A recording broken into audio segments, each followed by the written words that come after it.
So Dr. Davis has a very impressive education record with a Bachelor in Science and Engineering from Princeton University, a PhD in Human Genetics, and MD both from University of Pittsburgh. So currently, he's a biomedical data scientist, pediatric oncologist, and software developer at the Center for Cancer Research of NCI, which is part of NIH's intramural research program. He founded and launched the NIH High Performance and Scientific Computing Working Group and the NIH Data Science Special Interest Group with more than 600 members. He has been a member of the Technical Advisory Board of Bioconductor since 2008. So Dr. Davis is a senior instructor of the statistical methods for functional genomics at Cold Spring Harbor, and he has actively involved in our big data training program since we started in 2016 as part of the Big Data to Knowledge program from NIH. So today, Dr. Davis will present on cloud computing forms of foundation for collaborative big biomedical data science. So please join me in welcoming Dr. Davis.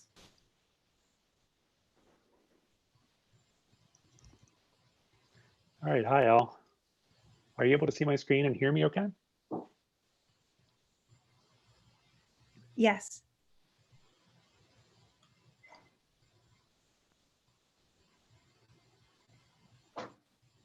All right, can somebody just confirm really quickly that they can see my screen, the slides on it, and hear my voice? Yes, we can. Cool, great. So thanks, Min Nadia, for the introduction and for organizing. Big thanks to John Fry, who's been on the phone with me for the last 7 or 8 minutes troubleshooting. So hopefully this will go smoothly from here on out. I wanted to talk a little bit today about cloud computing. And this may end up looking a little bit less like a research. It's going to look a lot less like a research talk, and it's going to be more along the lines of sort of trying to unveil some of the mystery behind cloud computing. And then throughout, I'll sprinkle a few use cases. I think the audience is small enough that if people want to interrupt, I think we can probably, I'll try to pause at a couple places to have some time for question and answers. The slides are linked at the bottom right-hand corner of the first slide. You can copy that and get to the slides at any time. My GitHub or website is my homepage as well, and I'm pretty active on Twitter. So I wanted to start with deconstructing the title a little bit and talk a little bit about what I'm going to talk about and some things that I don't know how to talk about. So here's the title. Collaborative is a word that I don't entirely, I can't entirely define with respect to big biomedical data science. For some people, it means being able to share a script. For some people, it means being able to share an Excel file. For some people, it means being able to have 5,000 people working simultaneously on the same data set. So collaborative here, though, I'm going to keep relatively loosely defined as team science. So given that biomedical informatics and biomedical information science, broadly defined, is now a team science, we need to have lots of people involved. Like I said, for big projects, it's a lot of people. For smaller projects, it's a few people, but it's very atypical to have a project that runs entirely by 1 or 2 people these days. So as data sizes get larger, we need to figure out how we can keep team science as a critical component of what we do. So that's what I mean by collaboration here, is really team science. Big biomedical data. This is another one that I don't really know how to define, and this is very much in the eye of the beholder. So biomedical data is defined quite differently depending on whether you're a genomics researcher, an epidemiologist, a clinician, and so defining exactly what biomedical data is often challenging. And what some people call biomedical data, other people call metadata. What some people call biomedical data, other people call charts. And then the big part is even harder. Big here can be big for an individual or big for the world. And it's important when we're thinking about big to understand big data, to understand that big data, again, is in the eye of the beholder. For some, it's going to be larger than their laptop memory. For some, it's going to be larger than their laptop hard disk. For some, it's going to be larger than the HPC cluster that they have at their university. And for others, it's going to be larger than all the computing systems in the world. And then the last piece is data science. And this is probably one of the hardest ones to try to define. So data science can be everything from, for those of you who happen to sort of think of yourselves as data scientists, it can be something as simple as your neighbor likes to come over and ask you how to change the password on their computer because you're a data scientist. And for others, it's something a lot more amorphous, like I've got an experiment and I need to write a paper, and there's got to be some data science in between that will fix things for me. So data science here, I'm again sidestepping a definition to just say that, again, it's in the eye of the beholder. So these are things I'm not going to talk about a lot. What am I going to talk about? I'm going to talk about cloud computing and as a foundation for these other things: collaboration for big data, big biomedical data, and data science. So it turns out that cloud computing, it's worth defining what cloud computing actually is. So cloud computing is I'm going to read it, is a model for enabling ubiquitous, convenient, on-demand network access to a shared pool of configurable computing resources. And you want to be able to get access to this through minimal management effort or service provider interaction. So again, I'm going to deconstruct this a little bit. Shared pool of configurable computing resources: networks, servers, storage, application, services. So what does that mean for us? Well, it means that we have ready access in a cloud environment. We have ready access to flexible resources, almost unlimited flexible resources, as long as our checkbook is unlimited. We can get machines that have large memory or very fast memory. We can get machines that have storage that's either super fast or super large. And we can get specialized hardware that we can't get nearby from our HPC or from our laptop, such as graphical processing units. And we can get these things almost immediately by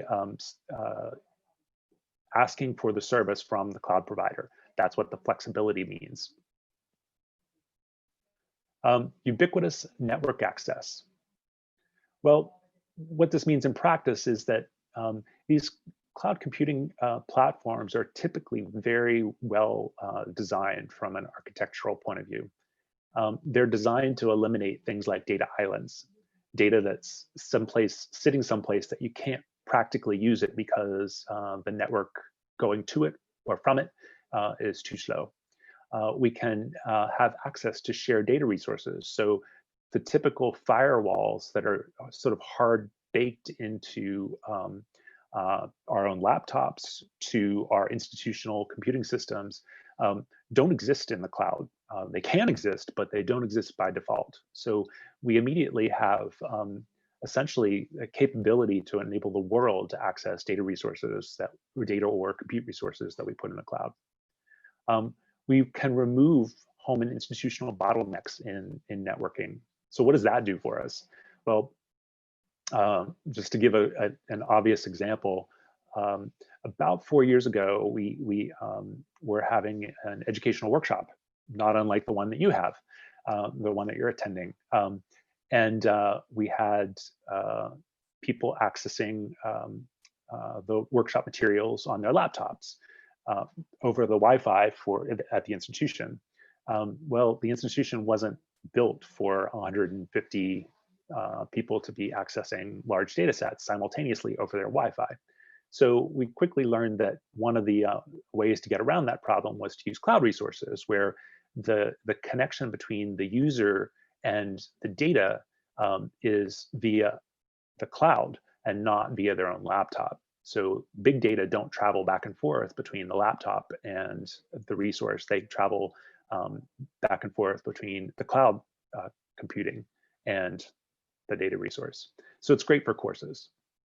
And for very large data sets, and I'm talking very large, almost infinitely large, enterprise tooling and parallel transfer capabilities are available. So what does that mean? That means that if the data are large enough that we have to talk about days, weeks, or months for file transfer or for file operations, we typically want to, we're typically going to want to be using one of these commercial cloud capabilities to do the data transfers.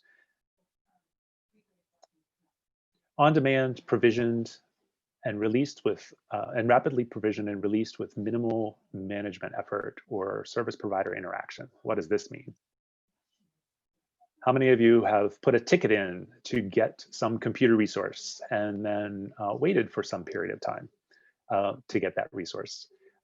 That's not the way the cloud works. So we can almost instantaneously get access to all of these types of cloud resources, either by clicking a button online or by accessing an API. I'll get to that in a bit. An API that provisions those resources for us. There's no human interaction involved. There's no sort of gatekeeper involved. We're responsible for what we use. We're responsible for its security, and we're responsible for getting rid of it. And when we're done, cleaning up after ourselves. So let me stop there before I move on to application and programming interfaces and see if anybody has any questions, comments.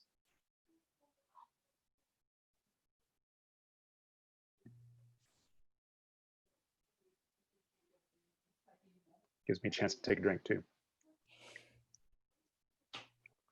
All right. I'm going to assume that silence is not a technical problem and just clarity. We haven't gotten any questions yet in the box. What's an application programming interface?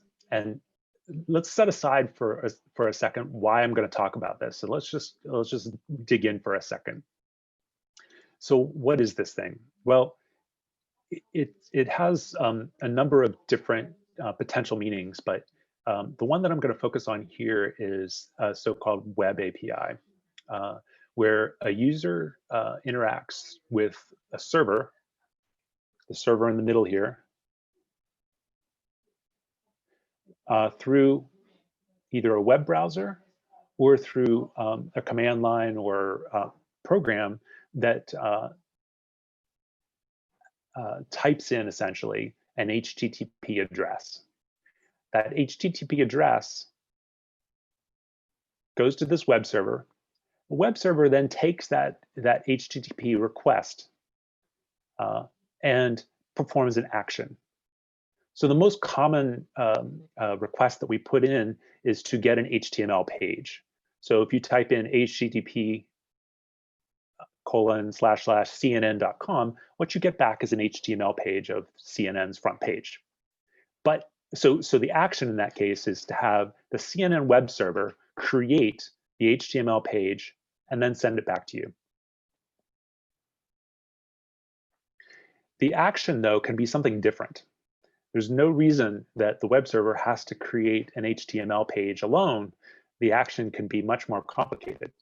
So just to go through the steps again, the first step is the user, you, me, or another computer, another API, for example, submits a request to a web server. That web server has a name and address, and the request then has in it details of what you want the web server to do. Like I said, with CNN, all it is give me back an HTML page. For others, it'll be more complicated. Then the action itself, we're going to talk about in a little bit, but that action can be simple or complicated. And then finally, what we get back is a response, an HTTP response. Again, the CNN example, you get back the CNN homepage. In other examples where the action is very complicated and takes a long time, you're not actually going to get back the results of the action. You're going to get back, for example, a ticket, a number that says, check back in an hour for this number to see if it's done. So these actions can take a long time, and what you get back in the HTTP response in those cases is a way to access the response when it's available, as an example. I think you guys are using R for a lot of your work, so I put in an example here using R to write an API. So what I'm showing you here is the server. This would be the equivalent of CNN.com. In this case, it's going to be something a lot less capable, but it has two so-called endpoints, two things that we can ask the server to do. One is echo right here. And what's echo going to do? It's going to take whatever message we pass to it, and I'll show you that in a second, and it's going to return that message back to us. Just going to echo the response or echo the message. The second one is /plot. And what this is going to do is to make a plot. The server is going to make a plot, and then it's going to return the plot to us as the HTTP response. So don't worry too much about what the code looks like, other than to know that this is all the code that's necessary to produce the API that I'm going to show you next. So if I run, this is now on the command line, I run rscript api.r. All this is doing is running the code that we just saw. And you can see that R is going to do this, is going to start a server listening on this thing called a port.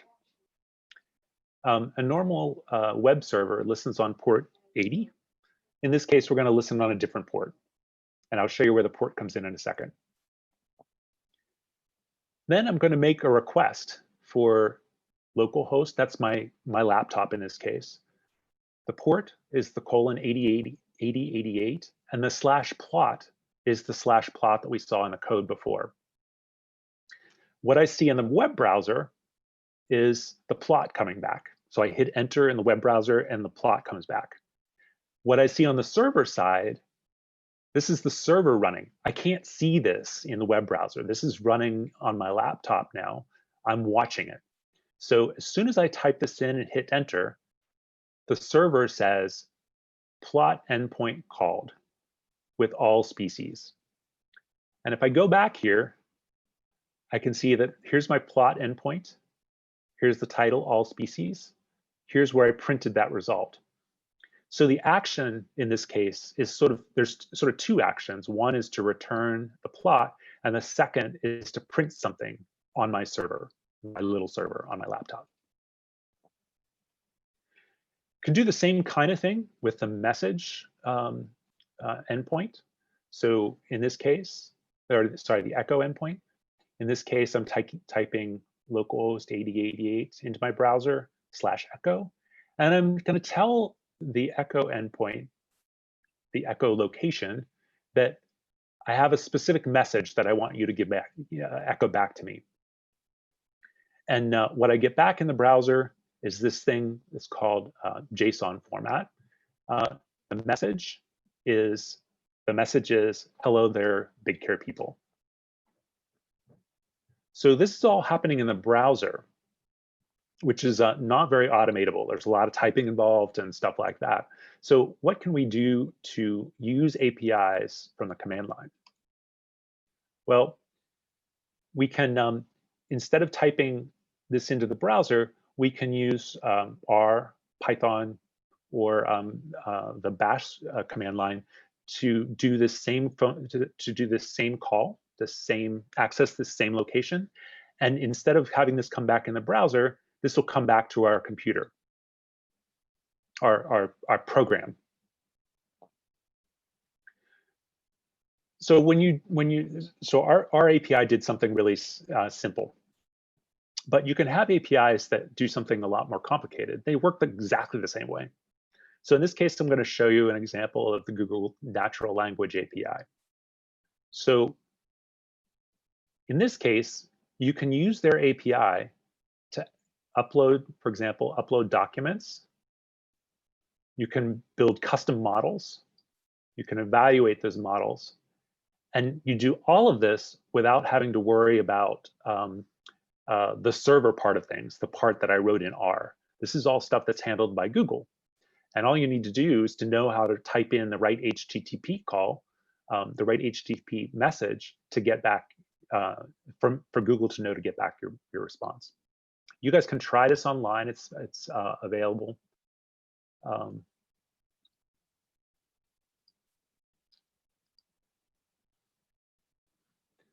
Are you guys seeing my slides change? Okay. Yeah. Got to do some clicking, I guess.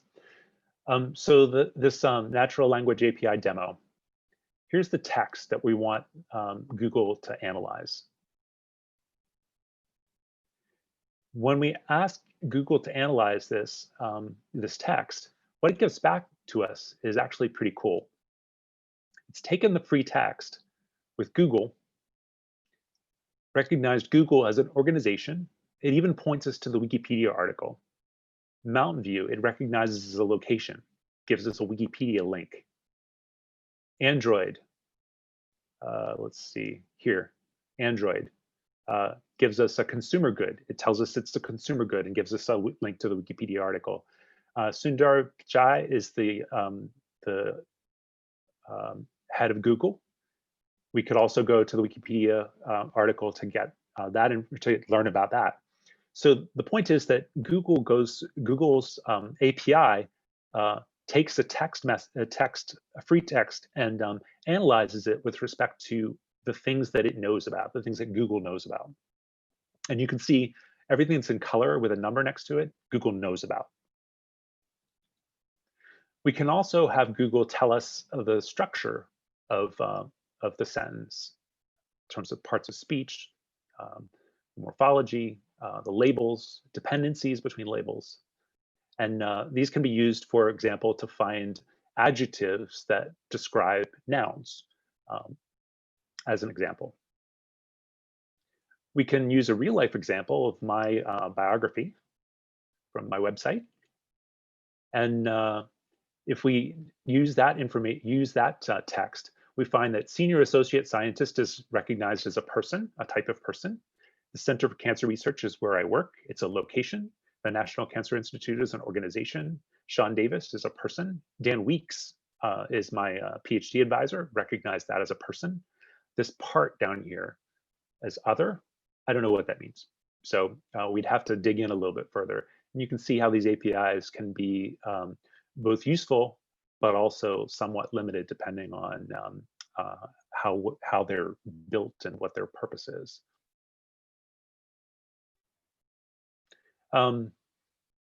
Skip ahead here. So I mentioned to you that we can use these APIs from the command line. So Google, it turns out, offers a command line tool that allows us to access any of their APIs from Bash or from the shell. I'm assuming that you guys have spent a little bit of time on the shell. If not, you can do the same kind of thing from R. But in order to use the natural language processing capabilities from Google, I can type in G-Cloud, ML, machine learning, language, the type of machine learning, analyze entities, what I want to have happen, and then I give it some text. In this case, it's about an Italian painter, etc. And what do I get back if I type that in? Well, I get back the response, but now not as a website, I get it back as JSON, the JSON that we recognized from before.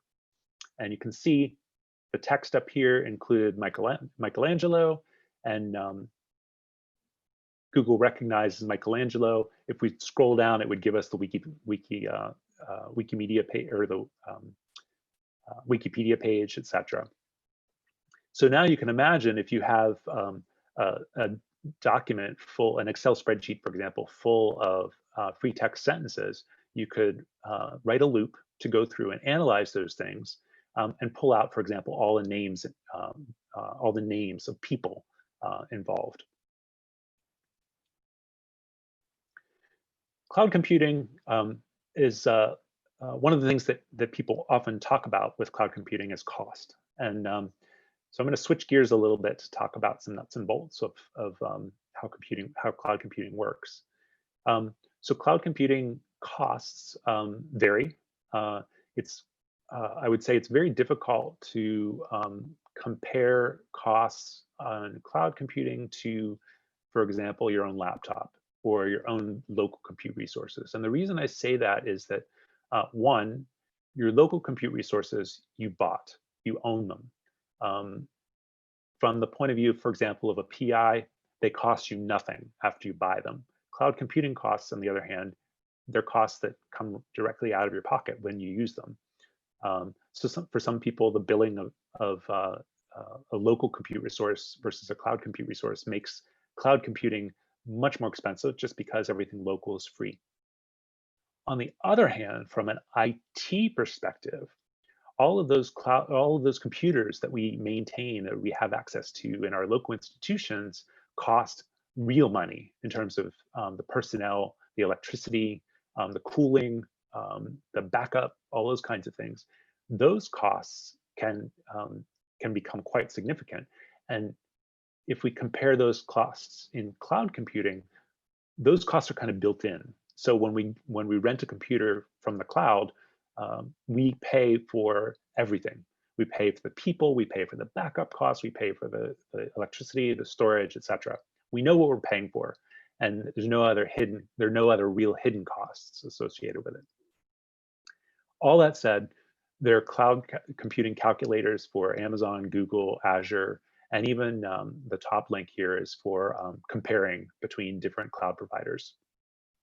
I will say I'm going to be mentioning Amazon, Google, Azure, any other names that I mentioned. I'm not sort of using them as recommendations. They're just names because they're big.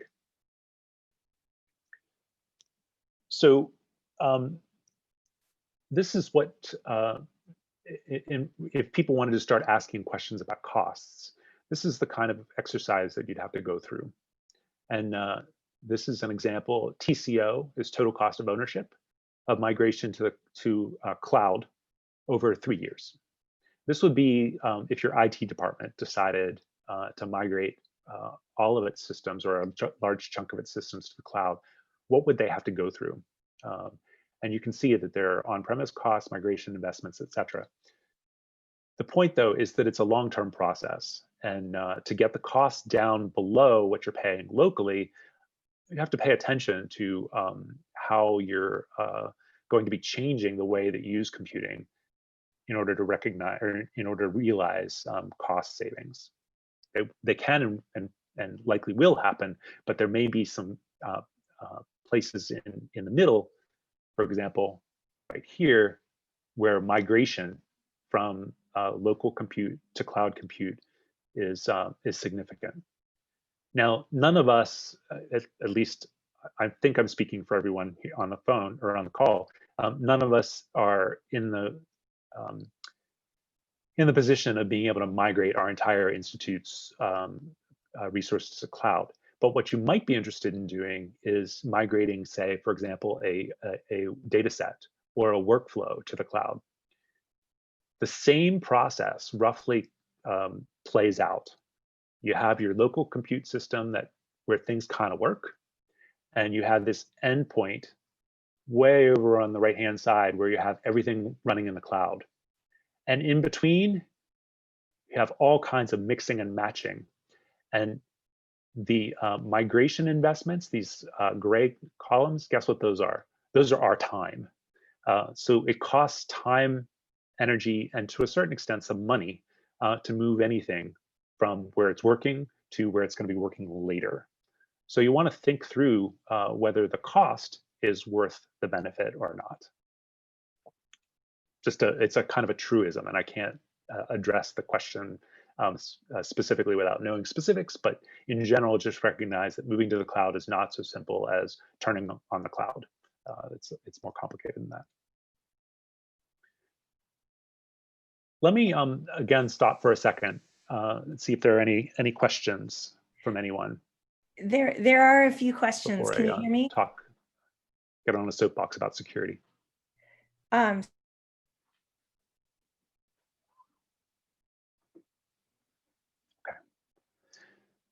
So just a couple of words about security. One is that you have to talk about it and think about it.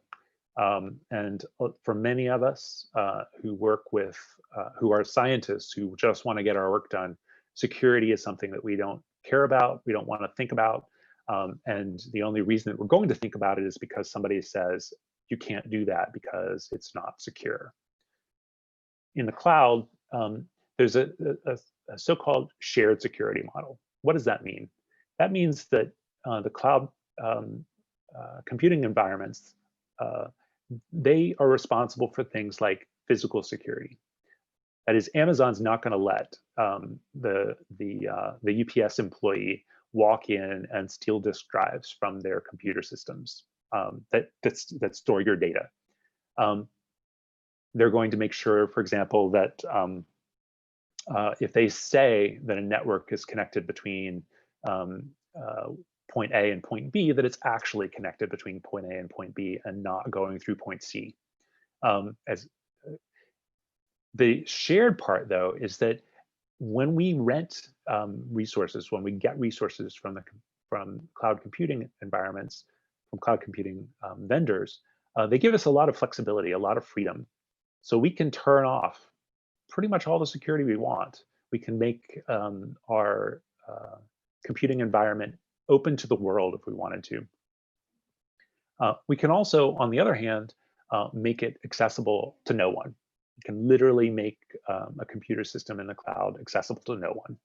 And everything in between is a balancing act. So we need to have enough security and enough privacy in place that the people who are using our systems, whether it's just us or our work group or the group of collaborators that we're working with, we all need to agree what the security model is and then make sure that we meet that security model on the systems that we set up. Amazon, Google, Azure, they don't actually help much with that. So there's some understanding that you have to have before being able to say that a system is secure or not in the cloud. So spinning up things, getting instances like I'm going to show you how to do here. It's pretty simple to do from a practical point of view, but to do it safely, you want to put some thought into it and ideally talk to someone who's done it a few times. So I'm going to switch gears a little bit and talk very specifically about cloud infrastructure. And what do I mean by cloud infrastructure? I mean bits and bytes. I mean computers. I mean disk drives, and how we can access them and what does that look like. So I'm going to first talk about cloud storage. So cloud storage is quite a bit different than the kind of storage that you and I are used to on our laptops. When we put files into cloud storage, we're trusting Amazon, Google, whatever, to store those things, but we're not going to be given direct access to those files. We're going to use an API to get access to the files. So all the things that you're going to be seeing me demonstrating here or showing here are happening via the same type of API that we just talked about. The API, though, is now doing some more complicated things in the background. It's taking our uploaded file, storing it, keeping track of entering it into a database, making sure that it's copied a number of times so that we can't lose it, and then they're going to protect it to make sure that only appropriate people have access to it. And if we want to get it back, we're going to do the process in reverse. We're going to use an API to tell Amazon, Google, to give us back the file that we want. And Google is then going to look and see, am I authorized to get that file? It's going to look it up in a database in order to do that. And then finally, it's going to return the file via essentially a web URL. So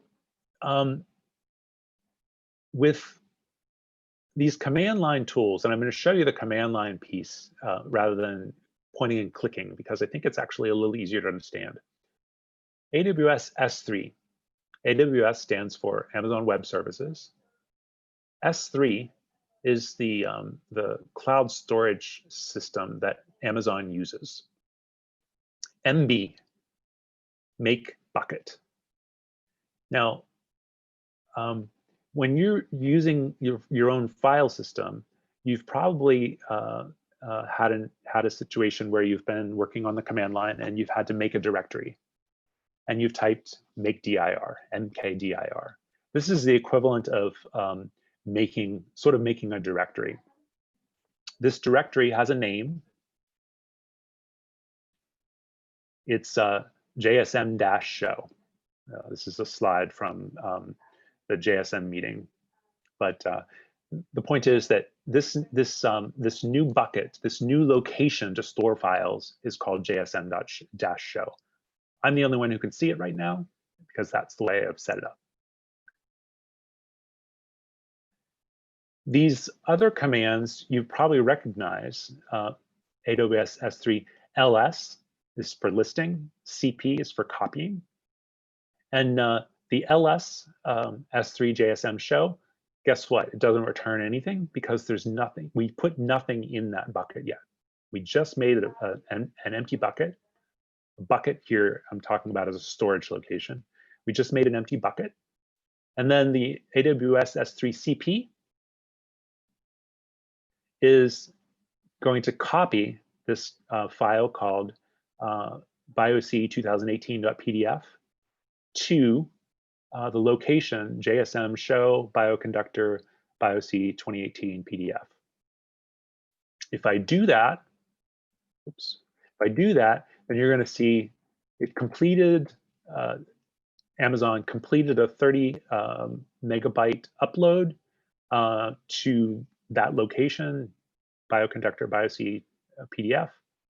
And now if I do an ls, I can see that there's now next to pre, down at the bottom, I can see that there's now a directory called Bioconductor. And if I look inside the directory, the Bioconductor directory, I can see that there was a file. There's a file, Bioc 2018 PDF, that's been stored, and then some metadata about it, the size and when it was stored. So moving data to and from cloud storage is always an active process. There's no sort of storing it and having it automatically show up in a cloud storage, or storing it on your disk and having it automatically show up in cloud storage. There are some tools that allow that, but it's, in my mind, it's easier, clearer, I guess, to do this on the command line and be very specific about it.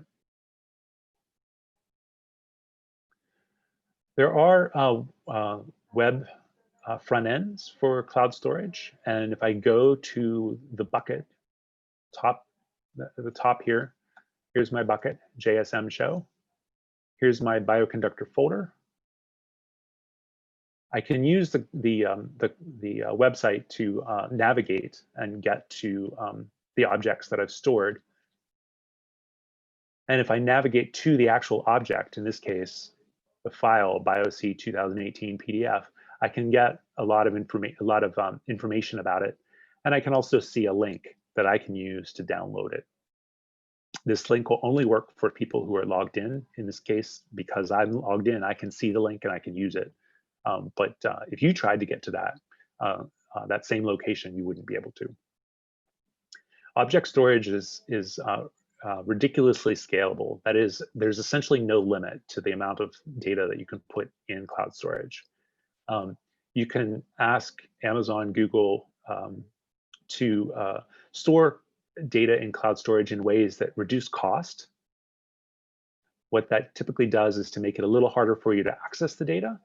But if you're only going to be accessing it in 5 years, it may make a lot of sense to use one of these reduced cost storage solutions. You can attach metadata. So we can attach tags, values to files in cloud storage. We can have different versions, and those are all handled automatically. We don't have to put underline V1, underline V2, underline 2012 for different versions. That's all taken care of by the cloud. Just storing the same file twice will allow us to have 2 versions. We can manage permissions, including making files entirely public. For many of you, if you've ever tried to do this at your local institutions, it can be quite challenging to make a file publicly available, FTP site, whatever. We can usually access files as URLs. This can be really nice because it means that if we can write a workflow that accesses the data via a URL, we can run it from anywhere. We can run it on our laptop or run it in the cloud. We can automate things. I'll show an example of that in a bit. And these systems can be highly parallel. What does that mean? That means if we have access to, say, 1,000 computers, we can be operating on 1,000 files at once, and the cloud doesn't care. If we have 10,000, we can operate on 10,000 files at once, and the cloud doesn't care. So very parallelizable. Pricing, I'm going to skip over this for time, but there it is. I think you've been using Bioconductor, and I'll just mention here that we have in Bioconductor some cloud-capable solutions that will allow you to, for example, create a Bioconductor image in the cloud that has updated versions of Bioconductor packages that then you could use as your own computing system. What you get when you do that is an RStudio image or an RStudio page in your web browser. Costs for running computers. M4 large is the top line there. 10 cents per hour on Amazon. That's the equivalent, the equivalent of your of a low-end laptop. 20 cents per hour if you go up to sort of your typical laptop. If it turns out, though, that you need 256 gigabytes of RAM and 64 processors, no problem. You just pay $3.20 per hour. And let's say that you use it for only 5 minutes, then you pay for 1/12 of that, versus having to go out and buy a computer that has 64 processors and 256 gig of RAM. We mentioned that cloud computing, in the same way as cloud storage, is highly scalable. You can get pretty much whatever you can pay for. You can get specialized hardware, and you can create images that you can share with others. And this is moving us toward the collaboration piece of things. If I can create not just a workflow, not just a script, but I can create the whole computer environment, including the data, and then share that with you, isn't that better? Well, it costs more maybe, but it might be better. We use this concept of infrastructure as a service, renting things from the cloud to run our workshops for Bioconductor. We have our Bioconductor conference is once a year, and about 60% of the time we spend on hands-on workshops delivered by package authors and developers. In 2018, we did our first trial of this. We built all the workshops into an Amazon machine image that we could then share with people. And we used that same image to build a book. So all of these workshops were, there are markdown documents. I imagine some of you have used our markdown documents. They could be IPython notebooks as well, but we installed all of those into a single Amazon image and then gave one of those images to each participant, with 150 people. And each of them had then access to all 24 workshops. And we knew that the workshops worked because the workshop book was created using exactly the same environment, exactly the same image. This is kind of how we did it. We actually wrote up a little paper about this process because it wasn't just a technical process, it was also a social engineering, community engineering effort as well.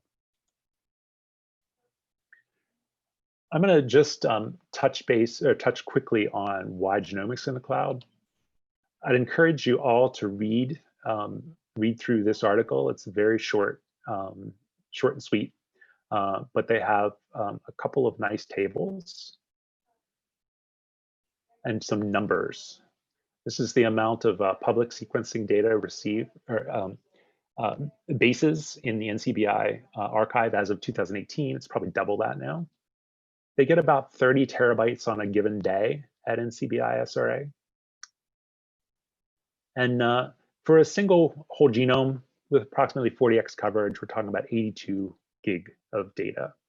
So if you wanted to download that over a typical 1 gigabyte or gigabit per second network, which is what you'd have if you plugged in at work, it'd take about 11 minutes. And if you want to do 1,000 of those, you can see how long that would take.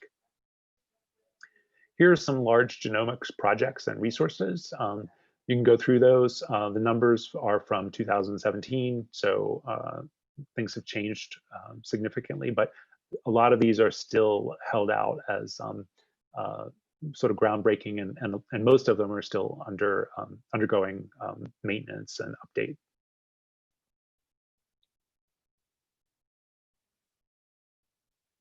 I'm going to skip through this, some of this stuff. I'm going to talk a little bit about how we can begin to think about the cloud as something different than just computers and storage. How can we put pieces of the cloud together in order to do something that we couldn't do before? So in this case, what I'm showing you is an outline of a project called FireCloud, which is a cloud resource, a cloud-based platform, not unlike Google Doc, but for genomics. So you can build, for example, a workspace of your own. You can put data in it. You can have storage. And just like on Google Docs, you can share it with other people. You can run workflows. So workflows here are things that are computation on data that transform the data into something else. So for example, one step of a workflow could be to take a FASTQ file, which is stored in your data library or in other storage, and transform it into a BAM file. How do you do that? You use an aligner. In order to run workflows effectively, you have to have somebody who keeps track of what computers you're turning on and off all at once. You can do all this by hand, but you'd rather have somebody say, for example, use the API call that allows me to take a FASTQ file and turn it into a BAM file. Turns out that's pretty straightforward. And there's this batch execution engine. They have the name called Cromwell, with a pig with Star Trek on its back. Don't ask me. But this Cromwell piece here provides some of the APIs that allow you to do those transformations, run those workflows. And then this is built on top of some stuff that Google provides directly. So what the Broad has done, the Broad is the FireCloud, the people who put together FireCloud, they've used the Google Pipelines API, which allows you to run workflows, to build this execution engine. to run people's workflows on their own data that they can share with others. They can share workflows and data with others. And how does this work in practice? Well, we're back to our application programming interface. In this case, the HTTP request is typically coming from another program. So when I log into FireCloud and say, I want to click on a button that says, I want to change these FASTQ files into that BIM file, what I'm doing in practice is sending a request to Cromwell to turn on some compute capabilities that are going to do the action that I specified. In this case, transforming FASTQ to BAM. You can also have, in more complicated situations, you can have workflows that automate things. So as an example,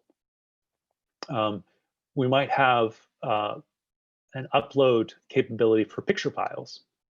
So the picture file lands in data storage. Well, the data storage is an API. Remember, we talked about that. Cloud storage is an API.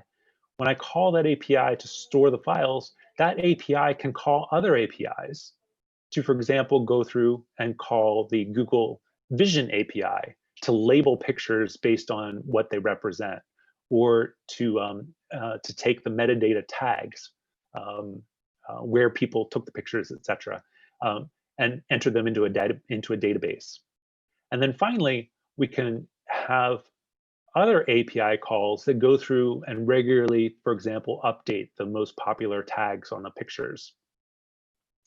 So these workflows can become not just workflows that we drive as users, but workflows that are driven by other workflows. And this is where the cloud gets really interesting, is that you can have a lot of this automation happen and end up with really powerful data products without a lot of extra work on a daily basis. What does a computational workflow look like? A genomics workflow look like? Each of these circles represents a piece of the workflow, and the lines between are data flow.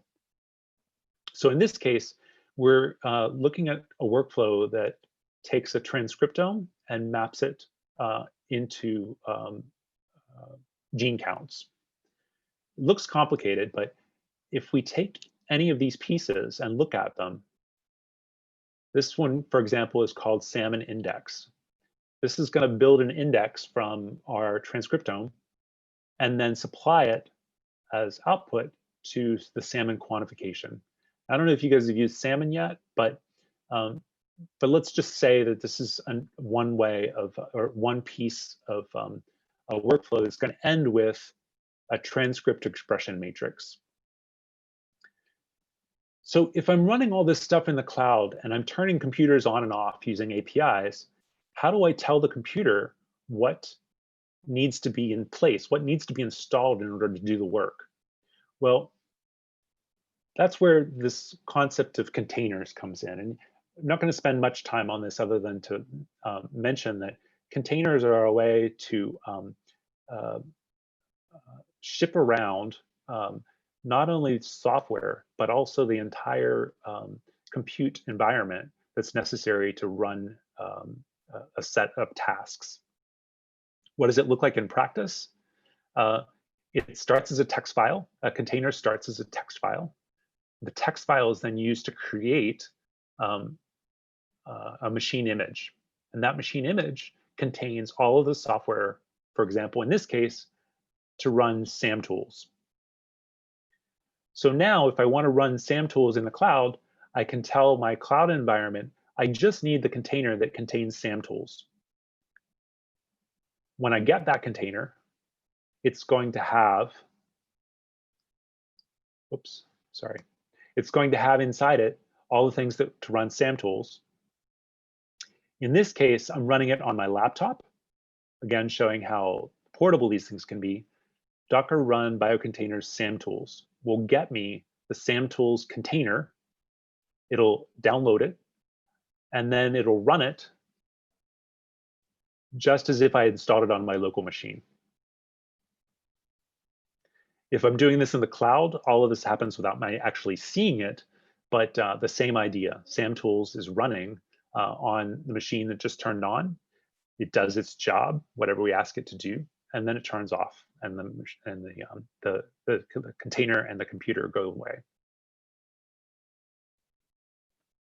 There are lots of ways of turning these containers on and off and using them. This is just a slide showcasing some of those.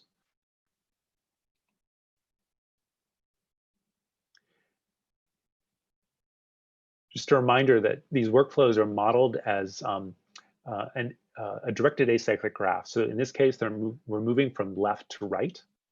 And it turns out that if any one of these steps fails, the other pieces that are not connected to it can continue to run. And we can always go back to a workflow and just run the pieces that failed or run the pieces that changed. And that's another cool thing about beginning to think about workflows as components rather than as a single sort of script. Running workflows, there are many ways to do it. This website, Awesome Pipeline, lists hundreds of different workflow systems for running pipelines for everything from Airbnb to the same thing, the Fire Cloud that we talked about before. I'll just leave it to you to search that at some point. Here's a use case of the kind of thing that I did using some of these cloud capabilities. Keep in mind that what I'm going to describe here happened all from my laptop. So this is TCGA data. There are 11,000 RNA-seq samples in TCGA. TCGA, NCI, was nice enough to store these data in Google, in the Google bucket. So they did the equivalent of AWS S3 CP for all 11,000, 22,000 RNA-seq FASTQ files. And then what I did was to ask my laptop to create, through Cromwell, jobs that run on Compute Engine, one job per RNA-seq sample. I pulled the RNA-seq workflow, the workflow pieces from Docker, from the containers. I pulled those into Compute Engine instances. I grabbed the data from cloud storage, and when I was done, I put it back in cloud storage. So all the results were put back in cloud storage. What did this look like in practice? I gotta say, the first time that I did this, it was, you get tingles down your spine if you're a bioinformatics person. I was running on 24,000 cores at once, and I ran the entire TCGA RNA-seq data set in 6 hours. And I was seeing transfer rates of 30 gigabytes per second. So that's about 300 times faster than your typical plugged-in network connection that you see at your institution. And what I got back was 11,000 RNA-seq samples, all quantified as text files that I could then load directly into R.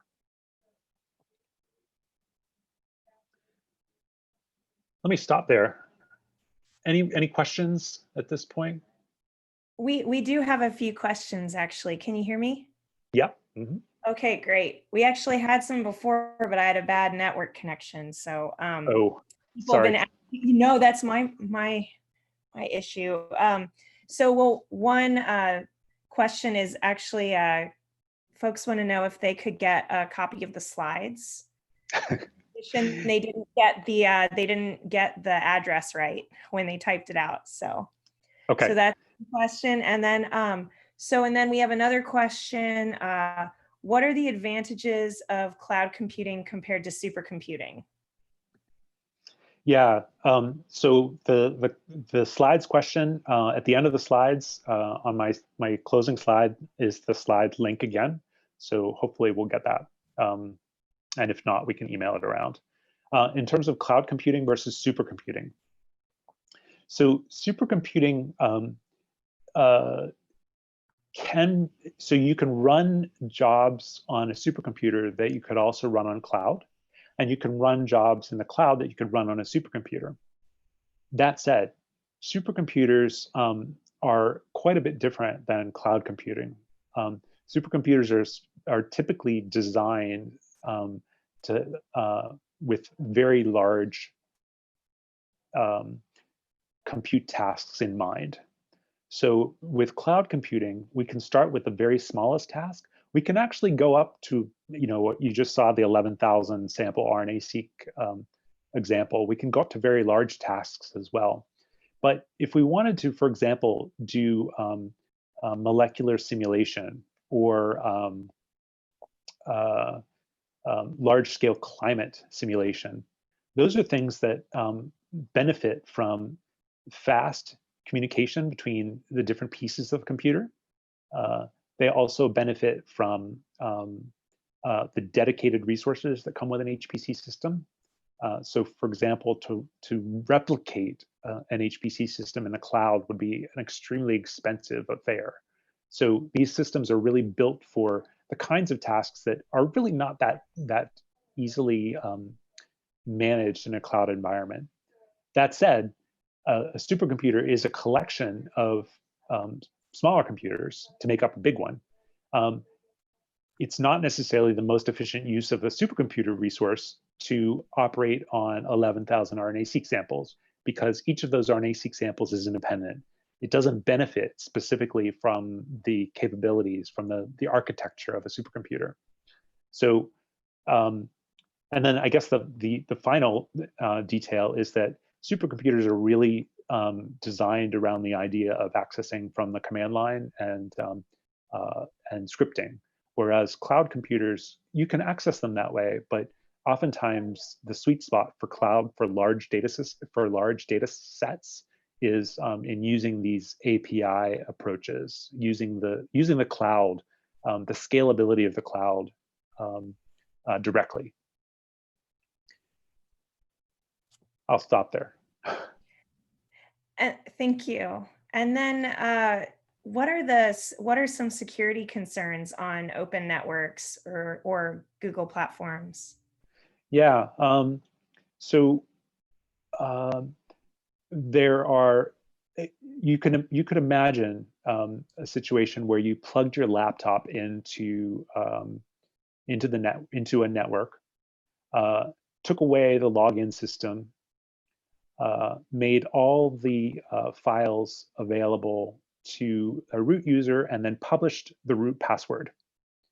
You can do that in Google, and Google will not tell you otherwise. That's the shared security model. If we do stupid things, if we make, for example, private data publicly available, even for a second, we can expose those data to people who are maybe not as conscientious as we'd like them to be. Let me give you an example. You can read this on my website. About 3 years ago, 2-3 years ago, when I was kind of getting into cloud computing, I wrote some code, and I put in the code some access keys that allowed me to use AWS resources. So those access keys, for example, allowed me to turn on AWS computers, use an API to call to create new computers. So when I was writing the code, as is my practice, I put everything in GitHub.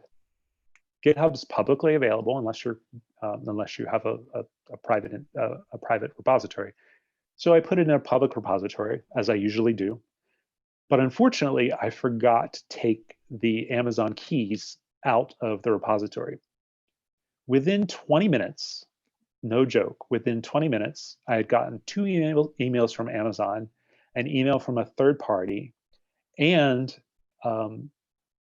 had seen Amazon instances turning on all over the world using my compute keys. So what did I have to do? Well, I had to log into Amazon. I had to quickly get rid of those keys.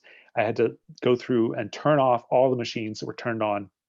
And these were in like 20 different areas in the world. So I had to go through each one.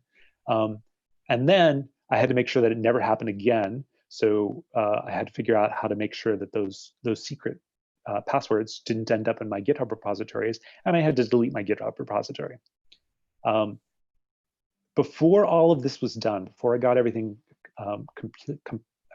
killed off, Amazon had spent, someone had spent $8,000 on Amazon.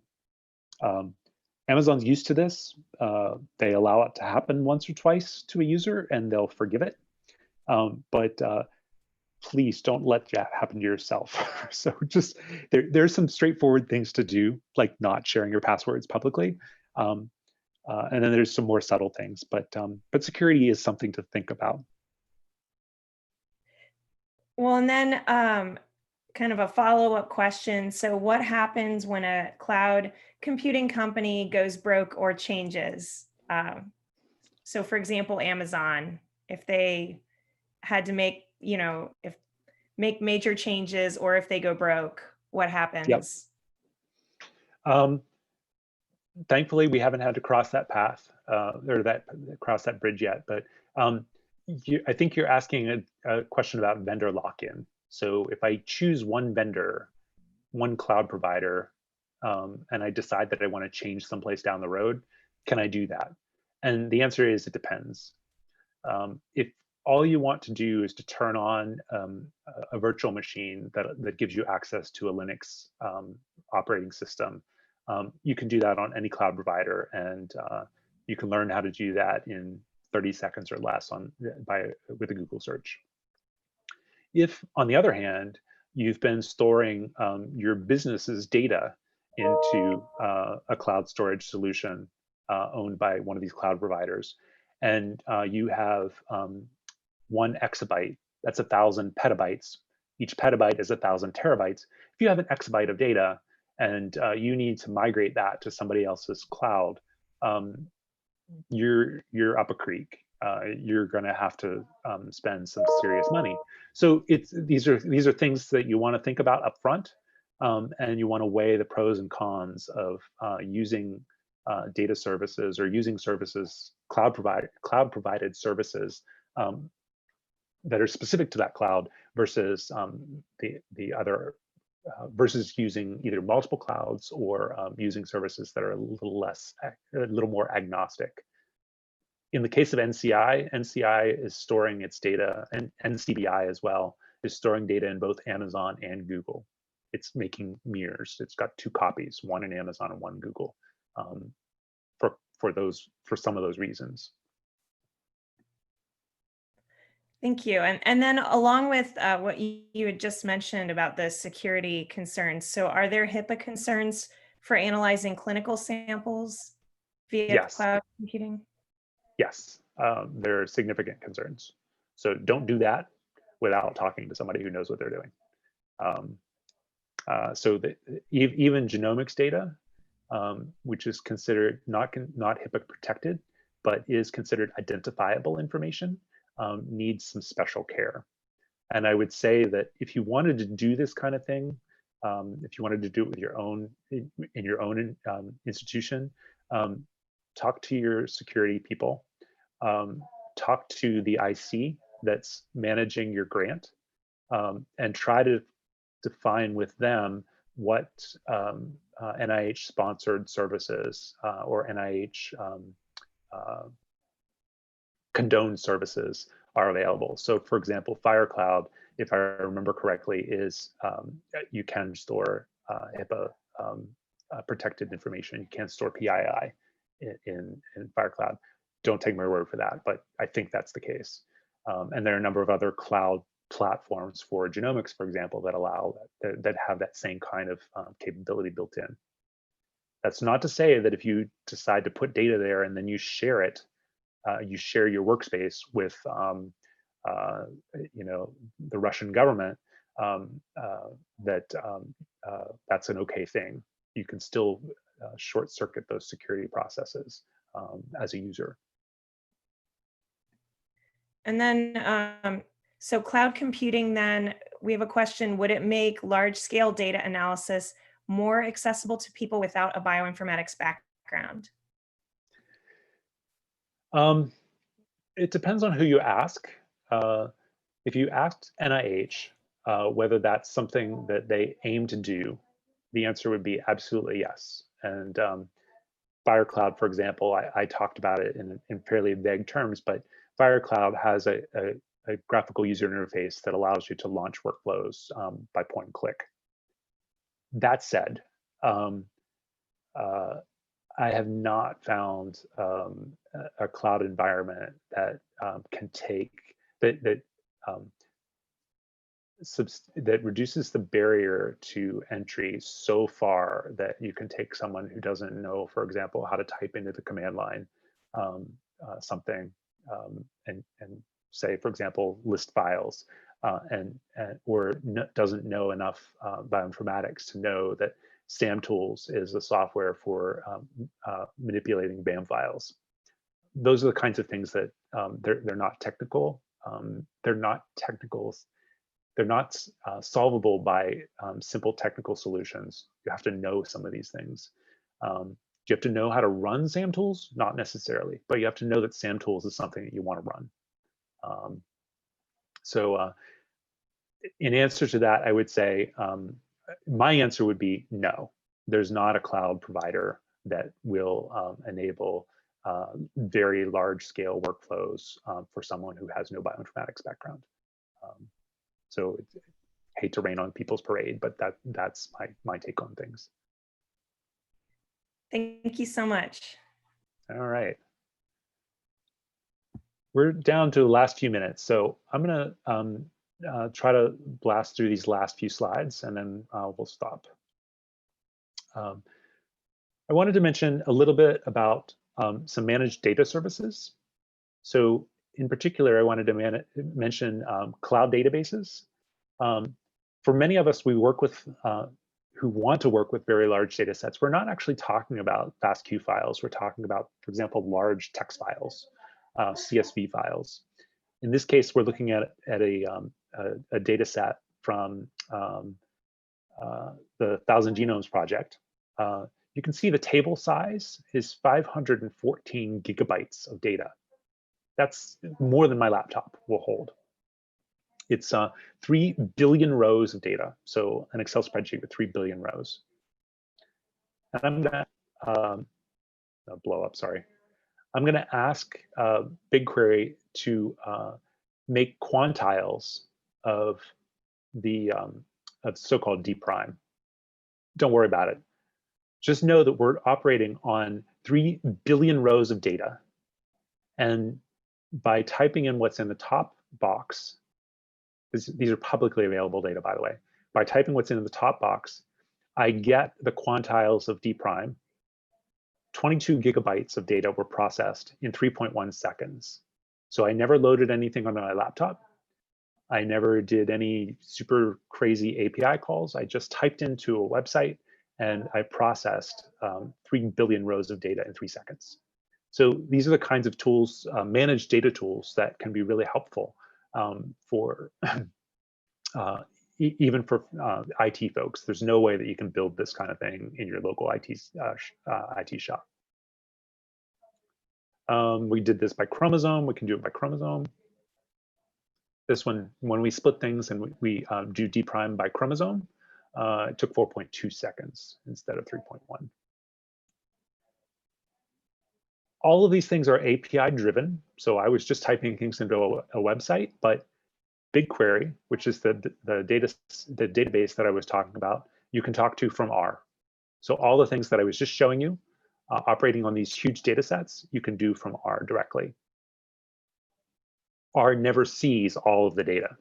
R only sees the results of the data. So the 4.2 seconds to operate on all 3 billion rows, that's what you see in R.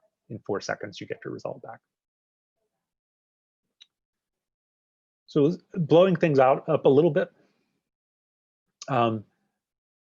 We've talked a lot about bits and bytes, nuts and bolts, computers, data, but there's a lot more to the cloud than that. Artificial intelligence services are available. The Internet of Things, so your cell phones, your exercise bikes, your television, your car, all of these things have built into them connections to the internet, and somebody's collecting that information. And in this time of COVID in particular, that information is actually becoming quite usable and valuable. Knowing where people are moving and how they're moving is obviously incredibly important to understanding how to manage COVID, as one example. I don't want to make it sound like the cloud is something that's simple to use, turn things on, turn things off. Managing really big data is not just about the cloud infrastructure. It's also about data science, engineering, analytics. It's about monitoring. It's about testing. It's about optimizing environments, connecting to data sources. It's also about socialization, having your users understand what the capabilities are and what they're not of the systems that you're trying to build, and then responding to changes within your community and outside. Cloud doesn't have to be complicated. If you can build a GitHub repository, if you can make a GitHub repository that has an IPython notebook in it, you can use this tool called Binder to take that GitHub repository and turn it into a repository that actually runs live. So I click a button on my GitHub repository, Binder turns on, it orchestrates turning on a Google machine, and what I get is a Jupyter website or a Jupyter notebook that's actually running, and it's running in Google. Did I pay anything for this? No. Did I even have a Google account? No. This is freely available. And so now we're back to collaboration and reproducibility. We don't always need to think about the cloud as big things. These are small things that GitHub is a small thing that I'm sure you guys are going to be introduced to if you haven't already. Binder is one of the capability, is an add-on capability, open source, publicly available, that allows you to take your workflows and immediately publish them to anybody, for anybody who wants to use them. We're using the same idea for our Bioconductor workshops this year. We're building Docker containers for each workshop. Those Docker containers will be runnable on laptops, on HPC systems, or in the cloud. I have a little workshop write-up. The link is at the bottom here. Don't try to type that one out. And what that'll allow you to do is to look at the instructions that I put together for running one Bioconductor workshop on a Google Cloud instance. You need a Google Cloud account, but if you create one now, you have to put in a credit card, but they won't charge your credit card. They won't allow the charges to go to your credit card without you saying yes. And you get $300 free credit. Amazon has the same kind of thing. Azure has the same kind of thing. Still lots of challenges. Not going to go through these in any details. And I'll stop here with more questions. The slide link that I told you about is at the bottom. My website is on the left-hand side. My Twitter account is at the bottom as well. The slides will be linked from my website within the next day or so. So if you don't get the URL, or if you forget it, you can always go back to my website and it'll be linked under talks. Further questions? Thank you, Sean. We have one more, right? So far, we have one more. So this is a multi-step or a multi-part question. So the first part is, I guess I'll just read it to you first, and then we can go through bit by bit. When could we move to a secure clinical diagnostics reporting to devices? Let's say for GMP manufacturing that reports our qualification of a GMP recombinant protein to the FDA that can approve, release, or use. And then how do you see blockchain moving into diagnostics, patient management, insurance approval, billing, et cetera? Can you see the questions or? No, that's okay. So I'm not going to be able to answer all the details of that, but I'll hit a couple of the high points, I think. One is the concept. I think the first part of the question was the concept of basically automation in the reporting process. And that could be from clinical reporting to patients, to reporting to the FDA, et cetera. And the answer is, I don't think that there's a general solution to this problem yet, to these problems yet. That said, if you talk to any large clinical center at this point, all of them have in place patient portals. They all have in place point of care, diagnostic information, prognostic information if it's available. A lot of them will have decision support in place. And that's all done with industry standard security. And I won't even begin to say that I understand what industry standard security is. But HIPAA is a very high standard. With respect to blockchain, there are groups that are using blockchain for a number of different problems. So what is blockchain? Blockchain is a technology that's that allows you, that is built around the idea of security and traceability of data. So one of the places where it's getting the most press from the point of view of patient care is that right now the way that patient data is managed is that while the patient, HIPAA says this, the patient owns their own healthcare data. The patient in practice doesn't own their own healthcare data. Somebody else has access to it, is the manager of it, and the patient, while they can say, for example, you need to delete all my records, has no real way of verifying that that's happened, or if they want to share records with someone, has no real way of making sure that that's done in, say, a computable way. So blockchain's an approach that people are beginning to think about that would try to return some of the autonomy, the patient autonomy with respect to their own health data back to the patient. We did a workshop about 8 or 9 months ago called Patient Directed Genomic Data Sharing. It had the word genomics in it, but the idea was really to bring patients and clinicians together to talk about what patients needed and wanted from their medical record, from their genomics data as well. And there were a number of talks there on privacy, security, and one in particular on blockchain. So you guys can look that up if you want to follow that stream a little bit. Well, thank you very much. Yeah. Okay. Are there any other questions?